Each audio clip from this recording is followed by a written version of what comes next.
Two metals, twisted together, dropped into contaminated water. No filter cartridge, no electricity, no subscription. Within hours, bacteria are destroyed, chlorine is neutralized, and heavy metals are pulled out of the water. Silently, chemically, without a single watt of power. NASA built a version of this the size of a cigarette pack to keep Apollo astronauts alive in space. The EPA certified the technology in 1992. The NSF tested it and put it in compliance with their Standard 61 for drinking water. The science is called a galvanic cell, copper and zinc in contact with water, generating an electrochemical reaction that eliminates contaminants at the molecular level. The global water filter market generates $35 billion a year. It sells you a plastic cartridge that expires every 60 days. The copper and zinc it replaced last for years. You cannot patent a piece of copper wire twisted around a piece of zinc. You cannot build a subscription business around something that grows in the ground. So the industry sold you the cartridge and buried the metal. This is buried formula. Today we open the vault they prayed you'd never find. The story starts 4,000 years before Don Heskett's ballpoint pen. The Smith Papyrus, an Egyptian medical text dated to approximately 2400 BC, documents the use of copper vessels for sterilizing water and treating wounds. Egyptian sailors stored drinking water in copper urns on long voyages. They did not know why the water stayed clean. They knew that it did. Ancient Greeks and Romans documented the same observation independently. Hippocrates, writing around 400 BC, described copper compounds for treating infections. Phoenician sailors stored wine and water in silver urns to prevent spoilage. Silver ions, it turns out, work by the same electrochemical principle. The Aztecs, on the other side of the planet, with zero contact with European civilization, arrived at the same conclusion through centuries of trial and observation. 5 civilizations, 0 communication. The same answer. That is not coincidence. It is convergent discovery, the same physical reality found independently because the chemistry is real. What those ancient civilizations observed without understanding was the oligodynamic effect, the toxic action of trace metal ions on bacteria and algae. Copper ions in water, at concentrations as low as 0.1 milligram per liter, kill bacteria by disrupting their enzyme processes. They puncture cell membranes and they interfere with the proteins the bacteria depend on to function. The bacteria die. The water stays clean. Jump to 1984. Don Heskett is a water treatment consultant working in a lab in Michigan. At 4 in the morning, he uses a brass ballpoint pen refill to stir a water sample that contains chlorine indicator tablets. The tablets should turn pink in the presence of chlorine, but they do not turn pink. The brass, an alloy of copper and zinc, has removed the chlorine from the water through an electrochemical redox reaction that Heskett did not expect, and he could not initially explain. He spent the next 3 years understanding what happened. In 1987, he received the first of many patents.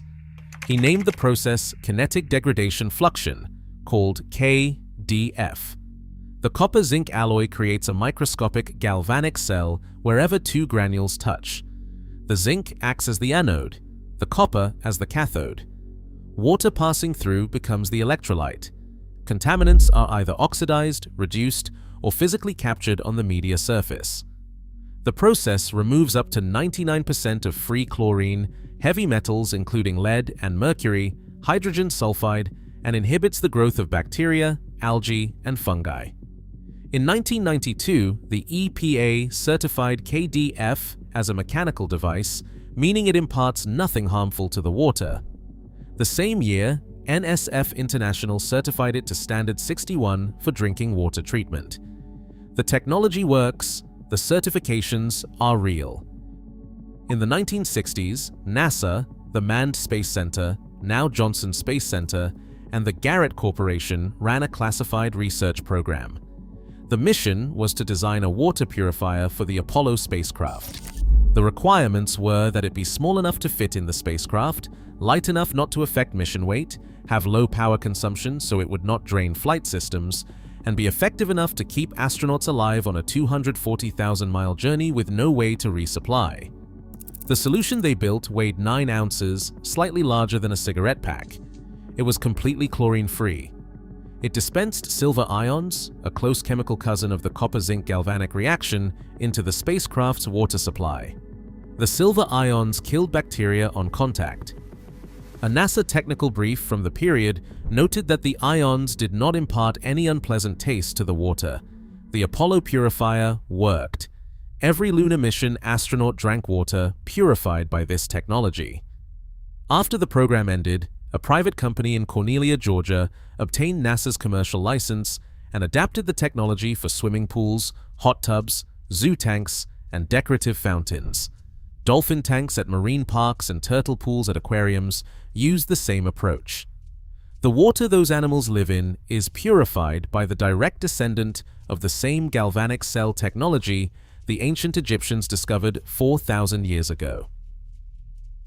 The water filter industry, valued at $35 billion, meanwhile sells you a plastic cartridge rated for 60 days, manufactured in China, shipped in packaging that ends up in a landfill, and requires a subscription to replace on schedule. The copper-zinc alternative lasts years, contains no plastic, requires no power, and cannot be patented in its basic form because the chemistry has been prior art since before recorded history.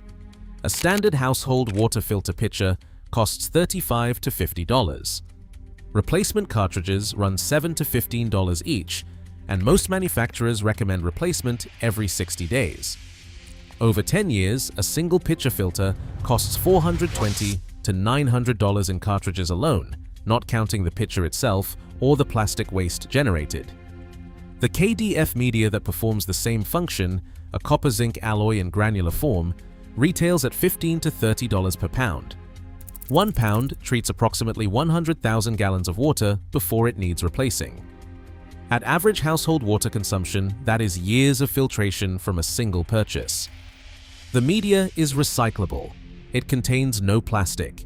It requires no electricity and no subscription. The global water purifier market is valued at $35 billion. It grows at nearly 9% per year, not because the underlying chemistry is getting better, but because the cartridge replacement model generates guaranteed recurring revenue. Every 60 days, $35 billion worth of market depends on you throwing away what you bought and buying it again. The simplest version requires nothing more than hardware store materials. Buy a length of copper pipe or copper wire, food grade and uncoated, and a length of zinc rod or galvanized steel wire. Twist or bind them together so the two metals are in direct contact. Drop the assembly into a container of water and let it sit. The galvanic reaction begins immediately wherever the metals contact the water. Copper ions release at a controlled rate determined by the surface area of the copper and the conductivity of the water. Zinc acts as the sacrificial anode, slowly oxidizing so the copper can function as the bactericidal element. The zinc will eventually deplete. This is the expected and normal process. The copper remains effective indefinitely. For a more effective system matching the KDF design, purchase KDF 55 granular media online or from water treatment suppliers. Pack it into a food-grade tube or housing, for example, a PVC pipe section with mesh caps at both ends. Run water through the media bed. This configuration removes 99% of free chlorine, inhibits bacteria, and reduces heavy metals. Combined with a layer of activated carbon after the KDF bed, it replicates the performance of systems selling for $200 to $400. For emergency or field use, copper wire twisted with galvanized steel wire, submerged in a container of water for several hours, reduces bacterial contamination meaningfully. It is not a standalone solution for all contaminants. Parasitic cysts, pesticides, and viral particles require additional filtration methods. But in a situation where boiling is not possible and no filter is available, copper and zinc in contact is documented chemistry, not folklore. One honest limitation worth stating clearly: The copper-zinc galvanic cell is most effective against bacteria and chlorine.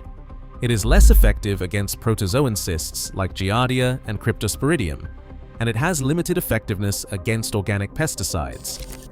For complete water treatment in the field, combine it with boiling or a carbon filter stage. For municipal tap water where the primary concern is chlorine, heavy metals, and bacterial control, it performs as well as, or better than, most branded cartridge systems. Egyptian sailors kept water clean in copper urns 4,000 years ago.